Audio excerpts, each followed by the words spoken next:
శృంగార వైరస్ 14వ భాగం. ఏ బట్టలలో అయినా దీక్ష అందం రెట్టింపే అవుతుంది కానీ తగ్గటం లేదు. పెద్దావిడకి నాదిష్టే తగిలేలా ఉంది అని చక్కగా నిండుగా ఉన్న బట్టలలో ముద్దుగా కనపడుతున్న దీక్షను దగ్గరకు తీసుకొని నుదిటిపై ముద్దు పెట్టి, ఈ పిల్లకి మంచి జీవితం ఇవ్వు దేవుడా అని మనసులో కోరుకుంది. డ్రెస్ వేసుకొని దీక్ష బయటికి వస్తే జిత్తు టీవీ చూస్తూ ఆటోమేటిక్గా దీక్షను చూశాడు.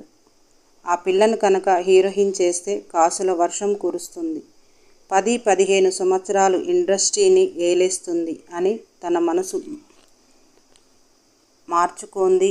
మాత్రం దీక్ష ఒప్పుకోదు అని జిత్తుకు తెలిసినా కానీ దీక్ష భవిష్యత్తు ఎంతో ఉన్నతంగా ఉంటుంది అని ఊహిస్తున్నాడు. మంచి లైఫ్ అని ఆలోచిస్తున్న జిత్తుకి లైఫ్ అంటే డబ్బులు కనిపిస్తుంది. కానీ దీక్షకు ఉన్నంతలో ఆత్మాభిమానంగా బ్రతికే పిల్ల లగ్జరీలకు దూరంగా ఉండేది అని ఆలోచించలేకపోయాడు. దీక్ష మనసును ఎలా మార్చాలి అని అనుకుంటున్న జిత్తుకి మేకప్ మ్యాన్ని సెంటర్ పగలగొడతా అన్నది గుర్తొచ్చి జిత్తు సర్దుకొని నాకెందుకులే అనుకున్నాడు. వాసు మంచి లేడీస్ స్టాఫ్ను, ఫేమస్ వాళ్ళను పెట్టాడు. వాసుకి దీక్ష మంచితనము, ఆత్మాభిమానము నచ్చింది. దీక్షను గౌరవిస్తూ దూరంగా ఉండి వినయంగా మాట్లాడటం. అందరూ వెర్రిచూపులు చూసేవారే కానీ ఆడపిల్లను గౌరవించేవారు ఎవరు దీక్షకు కనపడలే. అందులో వాసు ప్రవర్తన మంచిగా అనిపించి ఏదైనా తనతో మంచిగానే మాట్లాడుతుంది. అలా వాసు దీక్ష మంచి స్నేహితులు అయ్యారు. వాసు దీక్షతో, దీక్ష నువ్వు కూడా అన్నీ నేర్చుకో అని అన్నాడు. దీక్ష, నాకు ఈ రంగుల ప్రపంచం నచ్చదు, నేను ముఖానికి పౌడరు రాసుకోను వ్యాక్ అని చీదరించుకుంది. అవన్నీ చూస్తుంటే నాకైతే చిరాకు పుడుతుంది అంటుంటే వాసు నవ్వుతూ, నేర్చుకొని నువ్వు వేసుకోవటం కాదు దీక్ష, పని వచ్చి ఉంటే అది మనకి ఎప్పుడో ఒకప్పుడు ఉపయోగపడుతుంది. ఎలాగో వాళ్ళకి సహాయంగా ఉంటున్నావు, చక్కగా నేర్చుకుంటే ఎవరైనా రానప్పుడు నువ్వే చెయ్యొచ్చు. ఈ కోర్సు చేస్తే సర్టిఫికెట్ కూడా వస్తుంది, నీకే ఉపయోగపడుతుంది. ఖాళీగా ఉండి వాళ్లకు ఊరక సహాయం చేయటం ఎందుకు, చక్కగా నేర్చుకో అన్నాడు. వాసు చెప్పిన విధానం నచ్చి, సర్టిఫికెట్ కోసం నేర్చుకోమంటే నేర్చుకుంటా, కానీ నాకైతే పెద్దగా ఇంట్రెస్ట్ లేదు.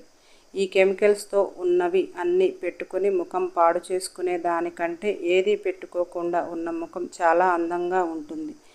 ఈరోజు అందం ఆ రోజే చూస్తున్నారు కానీ తర్వాత ఆ ఫేస్ ఎంత పాడవుతుందో అర్థం చేసుకోలేకపోతున్నారు. ఏమోలే, జనాలకు ఏది ఇష్టమో బ్రతకటానికి మనము అదే పని చెయ్యాలి కదా, నేర్చుకుంటాలే వాసు అన్నది. అలా దీక్ష అందరికీ సహాయంగా ఉంటూ నేర్చుకుంటుంది. ఒకరోజు డెలివరీ బాయ్ ఒక పార్సిల్ దీక్షకు ఇచ్చి, ఫలానా అమ్మాయి ఆర్డర్ పెట్టింది, ఆమెకు ఇవ్వండి అని చెప్పాడు. అమ్మాయి ముద్దుగా బొద్దుగా ఉంటుంది. సంపన్న కుటుంబంలో పుట్టిన పిల్ల. అతిగా తినటం వల్ల చాలా వెయిట్గా ఉంది అని అమ్మాయి తల్లిదండ్రులు వెయిట్ తగ్గించి అందంగా రూపుదిద్దమని ఆ స్టూడియోకి పంపించారు. ఆ టైంలో ఆ అమ్మాయి జిమ్ రూమ్లో ఉంటుంది అని ఆలోచించిన దీక్ష జిమ్ రూమ్ వైపు పోతుంది. అంతకు అరగంట క్రితం ఆ అమ్మాయి జిమ్ చేస్తూ, ఈరోజు జిమ్ రూమ్లో ఎవరూ లేరు అని మెల్లగా జిత్తు క్యాబిన్కి వెళ్ళింది. దీక్ష వచ్చిన దగ్గర నుంచి జిత్తు క్యాబిన్ చక్కగా పరిమళంతో, మనసుకు ప్రశాంతంగా, ఎక్కడ చూసినా నీట్గా మెరుస్తూ కనిపిస్తుంటే జిత్తు మనసుకు ఆహ్లాదంగా అనిపించి అలా రిలాక్స్ అవుతున్నాడు. ఈ బొద్దు పాప జిత్తు దగ్గరికి వెళ్ళి, జిత్తు, ఈరోజు నేను జిమ్ చేయలేను, చిరాకు పుడుతుంది అన్నది. జిత్తు, అందరూ 1 అవర్ చేస్తే నువ్వు 2 అవర్స్ చేసినా ఇప్పట్లో సెట్ అవ్వవు. ఇక నువ్వు ఆప్ చేస్తే నీ పేరెంట్స్ అనుకున్నది జరగదు అన్నాడు. ఆ బొద్దు పాప, ఈరోజు రూమ్లో ఎవరూ లేరు, ఒక్కదాన్ని చేయలేకపోతున్నా జిత్తు అని గారంగా అన్నది. జిత్తు, కనీసం ఫుడ్ కంట్రోల్లో పెడతావా అంటే అది సాధ్యము కాదు, ఒక్కదానివి రూమ్లో ఉంటే అడవిలో ఉంటున్నావా అన్నాడు. ఆ బొద్దు పాప, అది కాదు జిత్తు, బోరుగా ఉంది అని అన్నది. జిత్తు, సరే పద, నీతో పాటు నేను కూడా 1 అవర్ చేస్తా, బాడీ పట్టేసినట్టు ఉంది అంటూ జిత్తు కూడా జిమ్ రూమ్లోకి బొద్దు పాపతో వెళ్ళాడు. జిత్తు ప్యాంట్ షర్ట్ తీసేసి హ్యాంగ్ చేసి బ్లాక్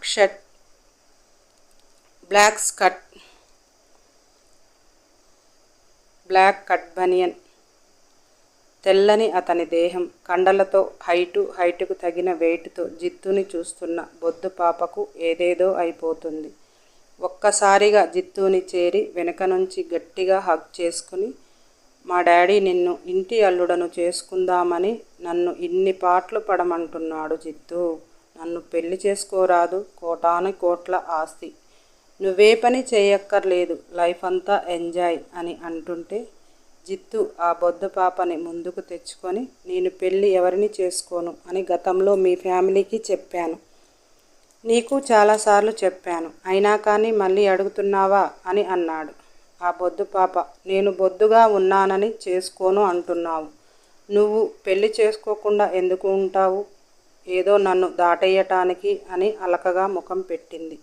జిత్తు, అవును, బోండంలా ఉన్నావు. ఫుడ్ కంట్రోల్ ఉండదు, బాడీ మెయింటెనెన్స్ ఉండదు, ఎలా చేసుకునేది నిన్ను అని అన్నాడు.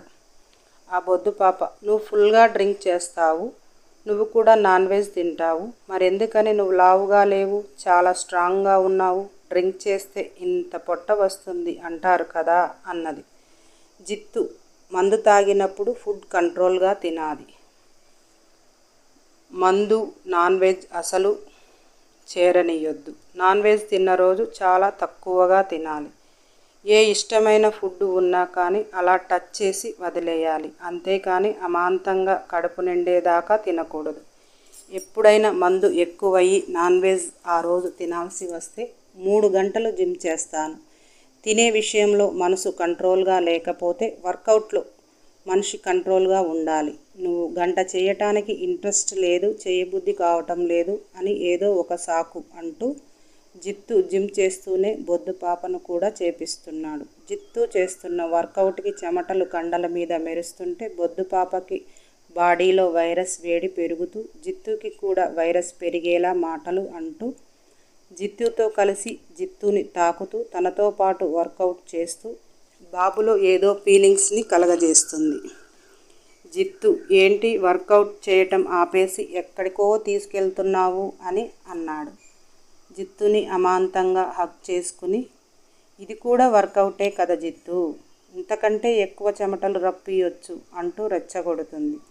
బొద్దుపాప పిచ్చి ఫీక్స్లో ఉంది అని జిత్తుకి అర్థమయ్యి, కోరి ఇస్తుంటే ఎందుకు వద్దు అనాలి అంటూ జిత్తు కూడా పాపలో వైరస్ను తగ్గిస్తూ తాన వైరస్ తగ్గించుకోవాలి అని ప్రయత్నాలు మొదలుపెట్టాడు. పాప కోఆపరేషన్కి ఫుల్ ఫిదా అయ్యి రొమాంటిక్ వర్కౌట్ మొదలుపెట్టారు. జిమ్ రూమ్లో చేసే వర్కౌట్ చేసేటప్పుడు డోర్ గడియ పెట్టకపోయినా బాధ లేదు. కానీ బెడ్రూమ్లో చేసే వర్కౌట్ జిమ్ రూమ్లో చేస్తుంటే బోల్ట్ పెట్టుకోవాలి అనే జ్ఞానం మరిచారు. దీక్షకు తెలియక ఒక్కసారిగా డోర్ తీసింది. ఇద్దరిని అలా చూసి కెవ్వున కేక వేసి చేతిలో ఉన్న పార్సిల్ కింద పడేసి వెనువెంటనే వెనుకకు తిరిగింది. తరువాయి భాగం కోసం సబ్స్క్రైబ్ చేయండి. వెంటనే ఎపిసోడ్లు రావాలంటే లైక్ చేయండి, షేర్ చేయండి, కామెంట్ చేయండి.